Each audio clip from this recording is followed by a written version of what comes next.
Hello, ladies and gentlemen. It's Non-Road User again.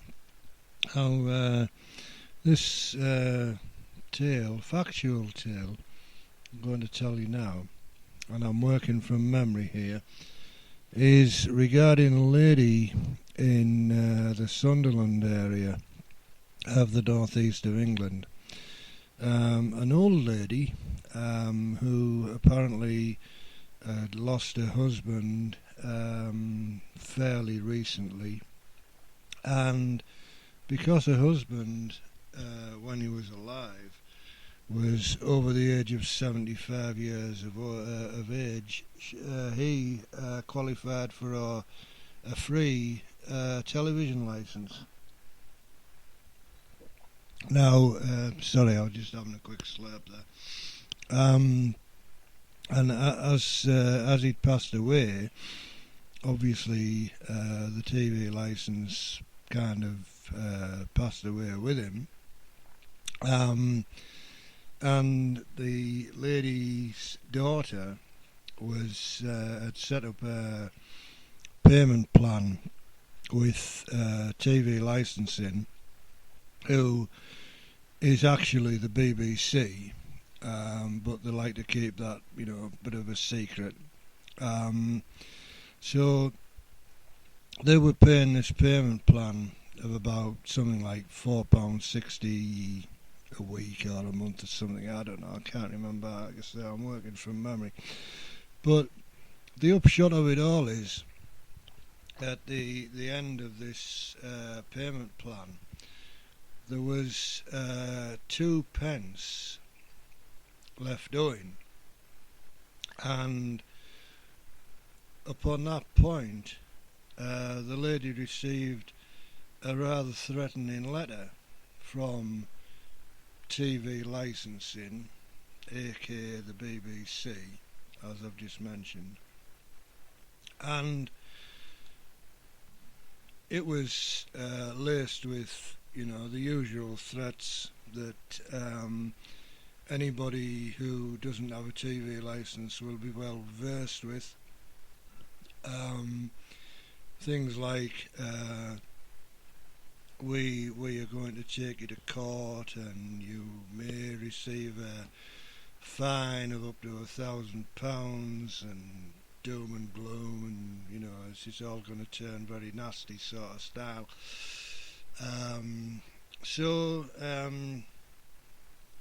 The lady's daughter, so I understand, complained to TV licensing, aka the BBC, which this process is farmed out to a separate company called Capita Business Services, and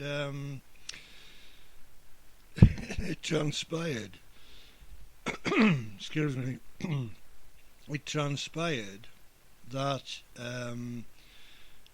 TV licensing ultimately decided, I would imagine, I'm kind of reading between the lines here, but I would imagine, if I was them, I'd be sat down looking at this and saying, look, we look like a pack of pricks here,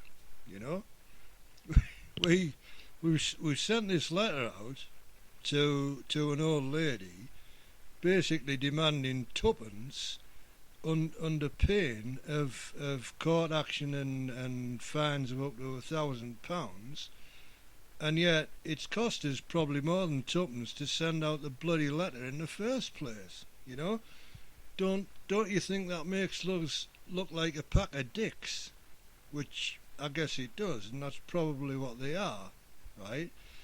And I've read the report on various websites. One of them, I think, was a Sunderland Echo, the paper that serves where this lady lives, right? And it seems to me that if you kind of get the media involved, and you show these people up to be the pack of pricks that they obviously are, right?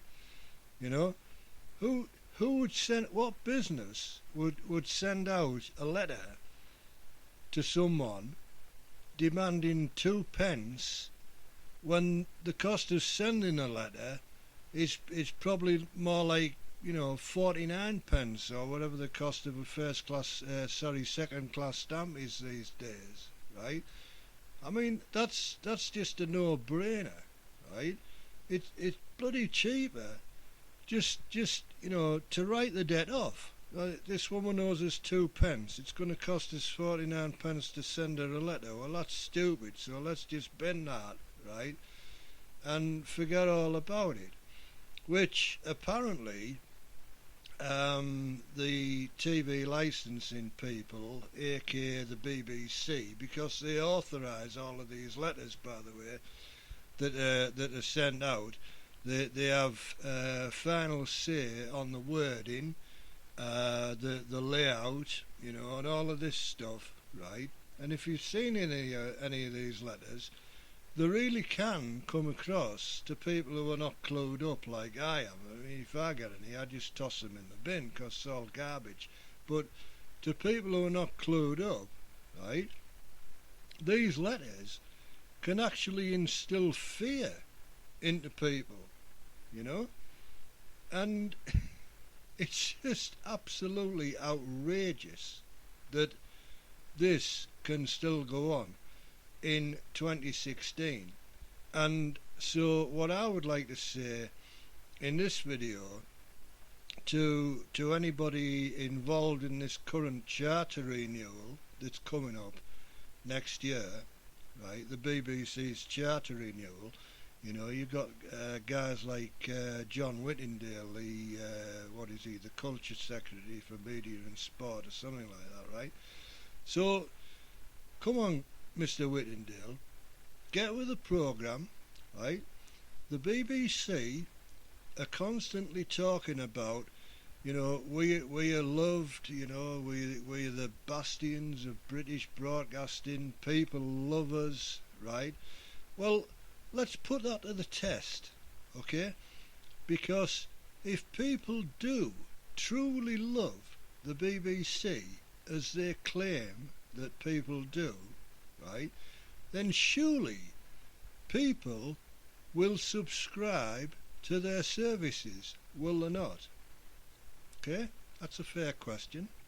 If people are willing to subscribe to their services because the BBC is so fantastic and wonderful and everybody loves us, right, then they will make money hand over fist, surely, right?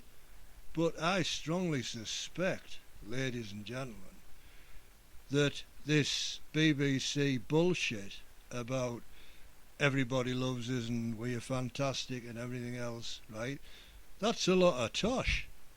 Because in reality, I think the BBC are shit scared of going down a subscription route, because I think they know only too well that actually the British public don't love them at all, and therefore they want to keep this current funding model, the TV licence as it's called, right, because then they can kind of force, in inverted brackets, people to keep paying them money to fund all of the lavish things that go on behind the BBC. I mean, you read it in newspapers practically daily, BBC spend X amount of £1,000 on taxis.